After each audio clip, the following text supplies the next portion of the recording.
বাজার না? এই বাজারের মধ্যে মনে করেন আপনি গেলেন, হাতের মধ্যে একটা ব্যাগ, 10 টাকা 20 টাকা দামের একটা ব্যাগ, উদ্দেশ্য কেনাকাটা করবেন।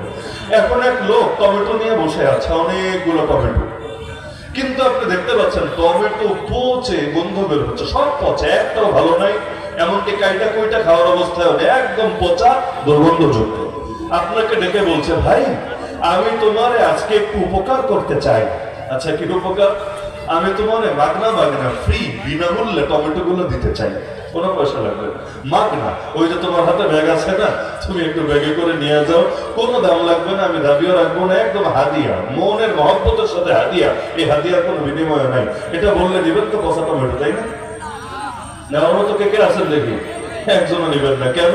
চিন্তা করবেন, বেটা তোরে কি আমার কাছে ডাস্টবিন মনে হয়? ডাস্টবিন? আমি ডাস্টবিন না, আমি ঝুরি না, আমি একটা আশরাফুল মাখলুকাত, একটা মানুষ। তোর যদি ফেলতে মনে চায় তুই নিজে গিয়ে ফেল না, আমার কামলা বানাচ্ছিস কিসের জন্য? আমি তো তোর চাকর না, আমি তো তোর গোলাম না। এমনকি আমার ব্যাগটারও দাম আছে 10 টাকা 20 টাকা। তোর এই পচা মাল নিলে আমার